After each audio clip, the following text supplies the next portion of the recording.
Hi, and welcome back to the Kung Fu Book Review. Today we are going to be talking about a study of Taijiquan by this guy, Sun Lutang, right?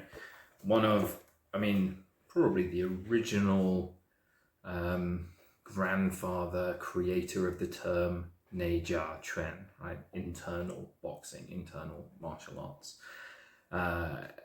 Interesting guy. I will talk a little bit about his life and history during the course of this review, but also maybe started some things that haven't always been that good for some aspects of Chinese internal martial arts. So started some trends that was he responsible for? Don't know, because didn't really meet him, but has had a profound impact on Chinese martial arts. And on top of that, I know a little bit of some of his Sun style bagua, so the linear animal forms come from his lineage that I know and I train. And also I've trained with, in his Sun style Xingyi as well. So, which again, like most of his stuff, he played around with, modified, sometimes simplified, based on his own ideas and philosophy about martial arts. So yeah, this is a picture of him as an old Chinese gentleman. He was, let's just first of all talk about this book. So, because there's another tie in here. So this is translated by a guy called Tim Cartmel, who's also a big deal in the internal martial arts community, and is also quite, also a little bit controversial because he does some style Tai Chi, Xingyi Bagua, but also the I think Gao style Bagua, I can't remember the name, but he thinks that a lot of internal martial arts are all about grappling, at least from his teachers, right? So, which a lot of people are like, no, it's not to do with that. But he's quite an interesting guy as well. I won't talk too long about him because he's the translator.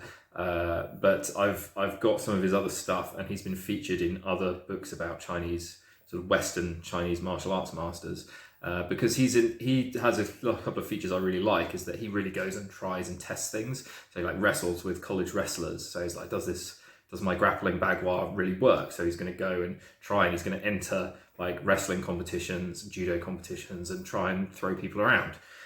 So that's cool. I like that. And he's done MMA and stuff before as well. So there's some nice features about Tim that I like. And I think he trained in Taiwan, and he's a fluent speaker of Mandarin. So I respect anyone that can do that, because mine is pretty awful. So yeah, he's the translator of this book. So that's normally a really good sign when you have someone who is an experienced martial artist who actually speaks the language and is a Westerner, or a Chinese person who's an experienced martial artist but also speaks English well, and has like studied over here, like done his degree over here. Those are all the sort of the nucleus of good things that make a translation good. So. So what is this book? So this book is like many of these translations of older texts. So Sun Lutang was quite prolific in his day. He wrote quite a few treatises and texts in the sort of old style. I wonder if they've got some photos of them in here. I bet they do somewhere. Old style Chinese manual, so like printed with like kind of woodblock printing onto of the Chinese characters onto sort of small manuals and tomes, which, that'd be awesome if an original copy of one of those. He 1, 2, 3, 4, so 5 books back then. That's a big deal, especially writing in traditional Chinese as well, because it was a lot harder to write well when you had 100,000 characters for fluency rather than sort of 10, 20,000, which is still, compared to us Westerners, a lot of stuff to learn.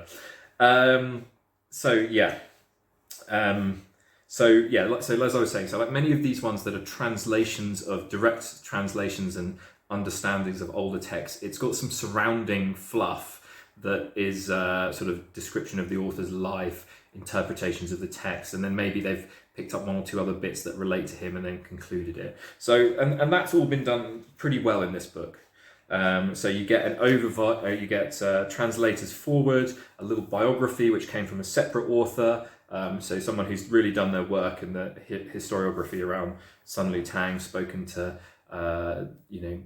daughter, granddaughter, great-grandson, etc. Then the main part is his translation, which is a study of Taijiquan, right? And he has a very, he's got, as was the fashion back then, all of his mates, all of his guys saying so he has 1, 2, 3 introductions.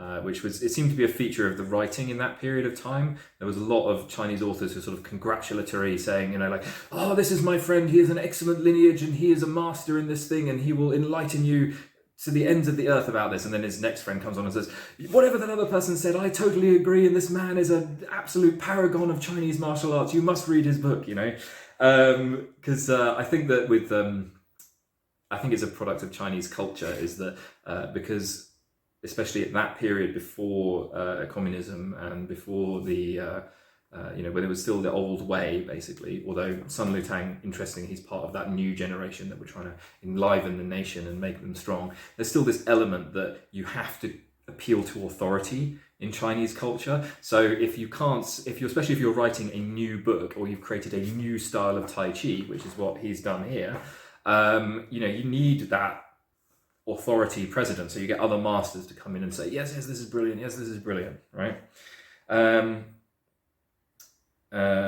So you get all that. He talks a little bit about the structure of the book, and then you get the vast majority of the book, so that's all the first sort of 50 or 60 pages.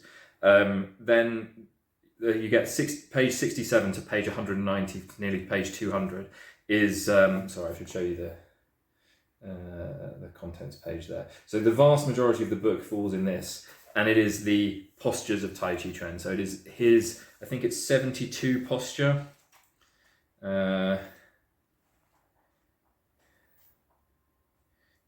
70, what was it? How many postures in his Tai Chi form?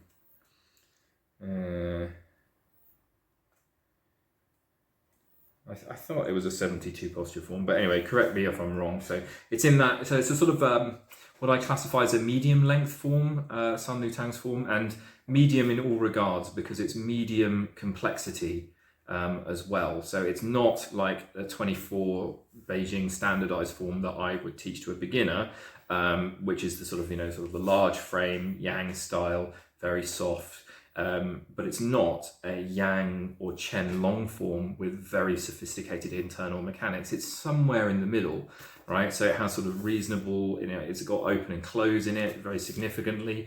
I'd say that's almost the distinctive feature of Sun style Tai Chi, is moving from full open to full close, right? If you look at the way that the postures are doing, often with, very, compared to looking to how a Yang long form posture or a Chen posture might be with the intricacy in the hands and the application, Sun style Tai Chi takes all that out, right? It'll just be like one hand extended, and then you'll do a double pressing closing strike with the hands here, right? Not squeeze, not press, not a fan through back or something like that, although he does have some of those postures in there.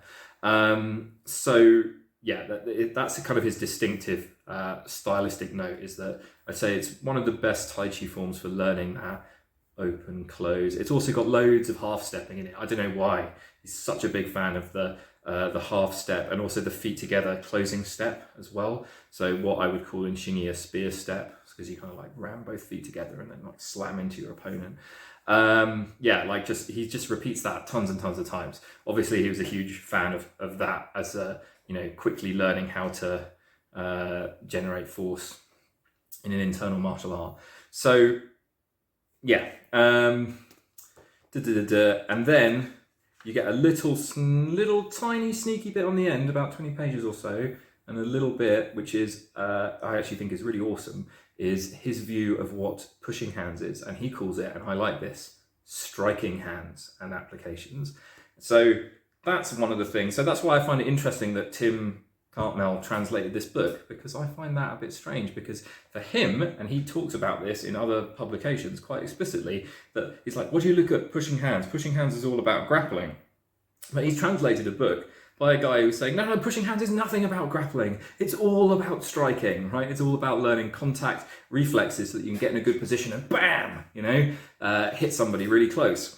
So yeah, I'm curious about why that is the case.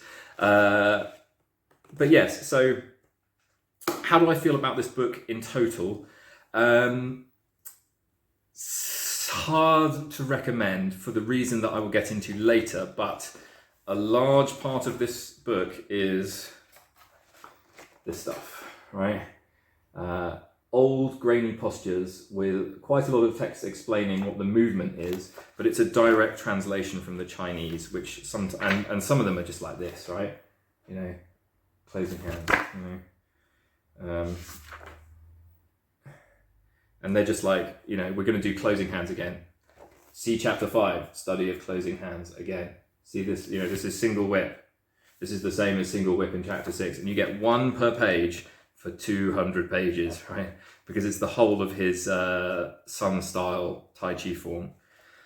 So that's tricky to recommend, but the surrounding information, the life of Sun Lutang, the gossip in the family, the historical interest of these other authors introducing the style, what he thinks Tai Chi is, and in particular his views about pushing hands or striking hands, which I really like, at the end, right? And this is an older text, but you only get a few, 15 or 20 pages of that, and really only about 5 or 6 of it is really good. And then you get a few little sort of hidden sort of principles. Again, they're pretty similar to stuff that you might have seen before from other ones. So body is agile, chi is stored, jing is complete, spirit is concentrated. So they're kind of little summaries of some of the things from the Tai Chi classics.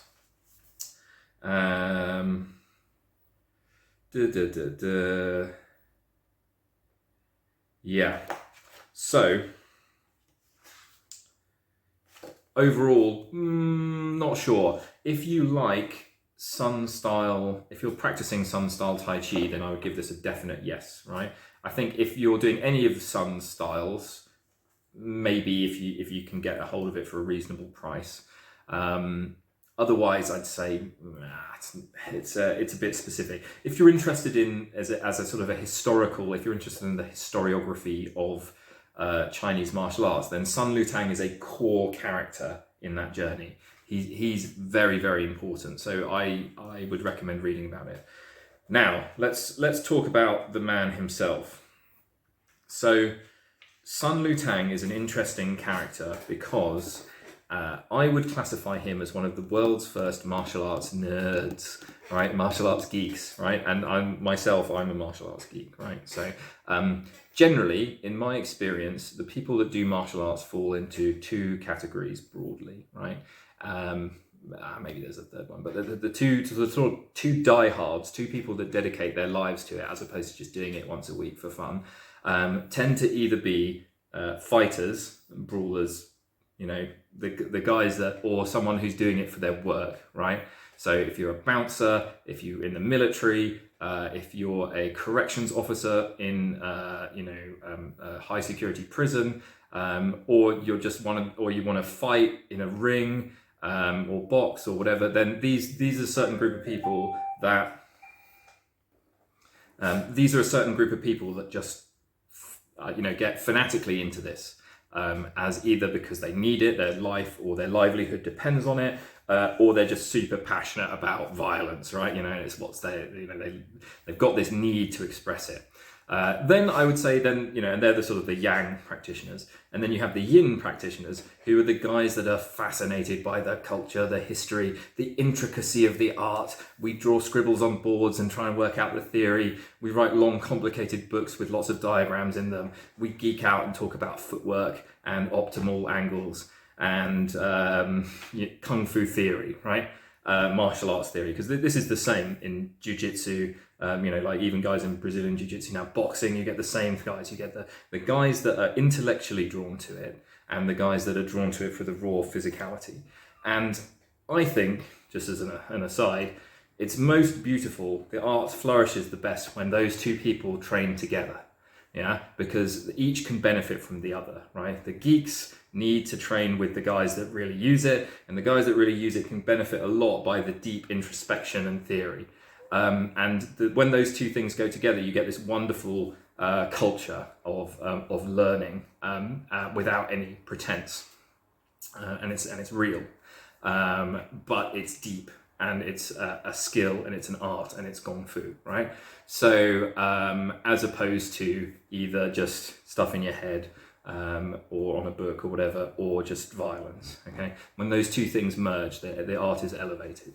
Now, Sun Lutang has an important role to play because he was one of the original geeks, right? So he was this sickly kid, he was, from a relative, not that important, but reasonably, sort of well-off scholarly family. He should have been off pursuing studies and being, in the pre sort of fall of China period, he would have gone on to become a minister and followed that Confucian road, or gone and got educated and become the modern version of that, like doctor, lawyer, accountant, etc., right? And done his bit to study in the Confucian style and bring honor and money to the family. But he got bitten by the martial arts bug because he was sent to, I believe he started with like a long fist or some other sort of basic Shaolin stuff when he was little for health reasons. And he just was like, this is the best. Like, I had a similar experience to someone like me, right? Who started training karate and judo and was like, oh man, this is great. And then every time you find a new style or a new thing, you're like, your mind is blown again. And you're like, I want to find out about it. I want to research it. I want to study it, and I want to train it. And he followed this very similar journey, and he ended up studying all of the internal arts with different teachers, and actually with quite high level teachers. So his training partners / training list was like the hit list of northern China. So he was training in the Beijing circle that was where Xingyi and Bagua merged. So they'd already done this process where the top guys had met each other and said, oh, actually, there's a lot similar going on here. And they were teaching that together. And then he trained with a good Wu style Tai Chi teacher, and then he tried one other style of Tai Chi. And from this, he was the first person to come up with the phrase Nei Jia Chuan, so internal boxing, which he wrote in one of his 5 or 6 books, and basically said that all these 3 internal arts, so Tai Chi, Xingyi, and Bagua, are one family. Everything else is Neijia, so everything else is Wajia, right? So is external boxing, it's hard boxing, right? So Shaolin, long fist, even he would classify all the other ones, White Crane, Wing Chun, like Chao Ga, Hung Ga. He's like, that's all external boxing. Only these 3 have the magical internal quality. So I think nowadays we think that that's maybe not right, that actually it's more like a continuum. So because something like White Crane, which I've talked about in another video, has a lot of internal characteristics, and if you do certain styles of it, it's super soft, right? So, and they do loads of opening and closing mechanics, sometimes even more so than some styles of Tai Chi, right? They emphasize that body mechanic, which I would consider to be a classic internal mechanic. So rather than using external force, you're using the body's like opening and closing compressive movements to create spring and expansion through the joints, and you're using tendon whippiness rather than strong muscliness. But I think that still it's a useful point, because there are some styles that are far more external. So Shaolin long fist, Hung Gar is a good example. But a lot of the other external styles actually borrow quite a lot of internal stuff. Especially, it tends to be like once you've done a few years of smacking your arms against each other, then the teacher comes over and is like, hey, I'm going to show you the special tricks now. And you'll even find that in karate styles and stuff. They're going to teach you the special breathing method, right? And it's just like reverse or abdominal breathing, So this is very common, right? But he created this terminology, and then from this he created his own Sun style, his sort of synthetic style of this mixture styles, of which he has Sun style Xingyi, Sun style Bagua, and Sun style Tai Chi, which this book is about his Tai Chi form. Now, it's my controversial, putting my hand on my heart opinion, and I say I don't rate his Tai Chi form very highly, unfortunately, because I think it sits in an unfortunate middle ground where it's not really good at anything, because it's a little bit too long and a little bit too complicated for an absolute beginner to learn, and it doesn't offer as much as a long form in terms of health and internal mechanics and complexity. I also think that whilst he had a very good, this is my really controversial bit, I had a really good initial understanding of these basic things. I actually think that a lot of his stuff has a very simplified view, and it tends to be a bit like one box this, one box that, similar to all martial arts are external or internal. I think that he made some fantastic contributions to martial arts, but he himself was never a fantastic fighter, right? He was an excellent martial art historian. He recorded loads and loads of stuff, and he passed on a lot of knowledge, and he created some things that have helped to preserve and maintain the art. But if you look at like his Xingyi compared to like someone like Go Yangshen's Xingyi, which is like the old style with like complexity and Fa Jing, explosive power, coiling of the body, loads of jumping kicks, spiraling movements, deep stances. And you know that guy fought a ton of people and like killed a few people, right? And then you've got Sun Lutang, who wrote a lot of books, and his style doesn't have any of that, and it's all simplified. So he is one of these guys that I think began the process of simplification and watering down of some aspects of Chinese martial arts. And I think that's bad, so that's just my opinion, right? So that is probably one of my more controversial opinions, actually, to be honest, because you could look at it the other way and say, but that's allowed millions more people to do it. You could also point to the fact that he was involved in writing some of the manuals and training instructional material for what then became the Taiwanese army, the nationalist army. So he helped bring, and he was one of these guys that was in that age where he was like, we've got to reinvigorate China. We've got to make the Chinese people strong again, because of the invasion by Japan, because of the 100 years of humiliation from Western powers, and because of the fall of the corrupt and pretty useless final dynasty. So so he was, and that's great. That's brilliant. They had this vision, and that he wanted to empower people, and he wrote and he made simplified forms to help that. But for the long-term preservation and skill of the art, I think it has maybe not done so good stuff, because this is what leads to guys like even the author, Tim Cartmel, saying, it's not about striking, it's just for throws and Shinar and stuff, because a lot of the applications in his forms have been stripped out, because it was designed for public use, mass consumption, and for people to take it on board.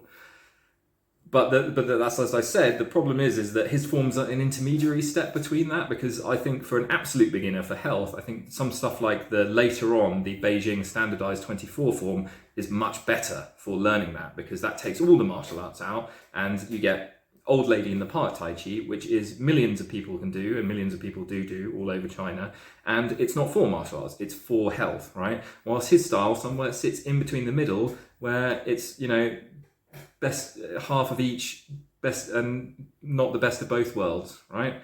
So hardcore martial artists are much better served by practicing a deeper, richer internal style with all of the complexities left in, and people who want to practice for health are probably best served by a simplified form. So that's just my view on it. So, obviously I'm not even as experienced a martial artist as him, so it's a bit rich of me to comment on, and he wrote 5 books and is a founding father of Chinese martial arts. But, and his Tai Chi is good, right? So it's if you're doing this, I don't want to dump on the style, right? So you could walk in and start training his style first and build an amazing foundation. But I don't think you'll reach the highest levels of the art. Maybe because I haven't trained his full system, maybe there's some clever thing wouldn't surprise me if, you know, you start with the Tai Chi, layer on the Xingyi and the Bagua, and once you've done all three, you build something that's better than the sum of its parts. Maybe, because the Bagua linear animal forms that I've done from Sun style Tai Chi, they're much more sophisticated, right? So there's a lot more going on than is in the Tai Chi, for example. So other things to talk about with him. He's one of these guys that he's picked up a lot of legendary legends about him jumping over rivers and picking people up with energy and stuff like this. I think this book has some good sections in it where I think it's the great-granddaughter is like, yeah, all that stuff's nonsense. So that's really good that Tim included that in the biography, because I think that's really important. Because not through his own use, but I think just because he was Chinese people, once things get going, they tend to exaggerate, and you get the Chinese whisperers effect going on. And once he'd become a sort of legendary character, he gets sort of legendary feats ascribed to him. And in this, the granddaughter is basically, she recounts a story of, she was like, oh, one person said that he could jump over the Yellow River, and you know, it was like he can jump over this and jump over that, and it's like his amazing leaping jing, like this S and stuff. And then she was like, well, what they'd actually saw was him practicing some jumping over some puddles on the way back home. So this is a sort of middle-aged man having fun in the rain, you know, doing some sort of what we would call plyometrics. You know, he's just jumping over some puddles, and this became, you know, he has this lightness essence jing that he can jump over the Yellow River. You know, bear in mind this is a river the size of a small lake. You know, so so I think that's excellent that they kind of ditch that stuff, and at least clarify that. Yeah, so that's a little bit about Sun Lutang. Obviously, there's tons more in there. I just give you sort of my thoughts on the issue, right, on the life of the man.